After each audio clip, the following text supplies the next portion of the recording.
So does this stressor even need to be there? Does it have a purpose? And maybe the purpose for what it had before isn't the same as what it is now, and it's not protecting you from any kind of, mental intrusiveness or, physical harm or anything. Just cast it away. Frankly, it doesn't need to be there. And I feel like a lot of people can minimize their stress by just simply undergoing the understanding part of the rational coping. Like I was saying before, as a learning activity, I just want you guys, get relentless with yourself. Questioning yourself whether if something's becoming uncomfortable, undermining you, just kind of getting in between you and your day. If there's any stressor out there, take a little while. Write in a journal once a week and see over time, over a month's time, what you think in and around this stressor. You'll be surprised at how beneficial it really is. They actually did some studies, which I'll talk about later, about how this affects the immune system. So reframing, this is one of my favorite ways. Just because you can be super creative and you can think the most outrageous things. You guys have probably heard a lot of times when giving a presentation, imagine your audience is in your underwear. Ooh. Just kidding. But I'm going to use this presentation as an example as well. So previous thoughts around this stressor. I'm presenting on a topic I don't have much experience on. I'm not an expert.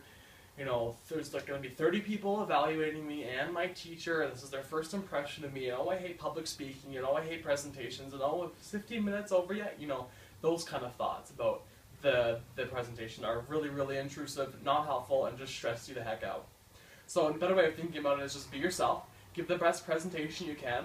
Take yourself out of that expert box and put yourself into the student box, because verbalizing new concepts and stuff is the best way to learn. And so just give yourself some credit for doing that and have fun.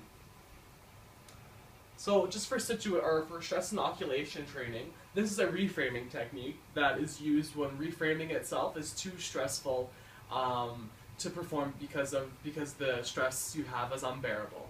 So, and when you use this, it's doing things such as, writing in a journal about a certain stressful event.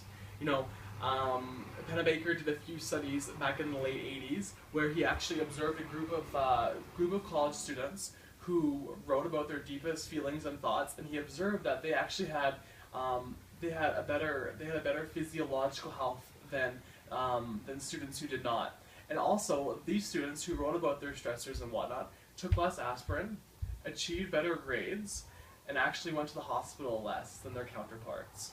Now, it's pretty incredible if you think about it. Something as simple as letting something out, but that just shows how intrusive stress really is when you don't allow it to leave from you. All right, so these are just some other techniques. Everyone's different. Some people find things that make them tick. Like personally, I ritualistically have dance parties in my shower. What can I say? To each their own, right? But I'll throw some music on and I'll dance it up. I love going to yoga.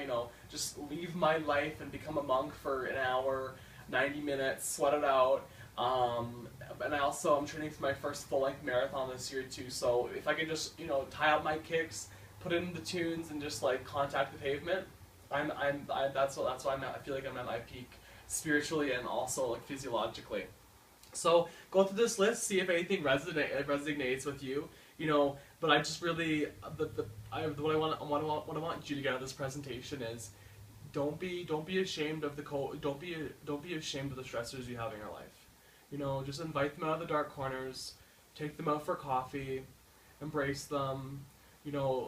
Love the chip on your shoulder as a result of having the stressor in your life. Everyone has them, and I feel like if we as a collective society practice this acceptance of our stress, we'll put much less of it onto each other and those who are coming down the line as well, generationally. So I hope you enjoy this presentation. I'll be appending another learning activity for you guys, just that undergraduate college stress level scale, just to see where you're at.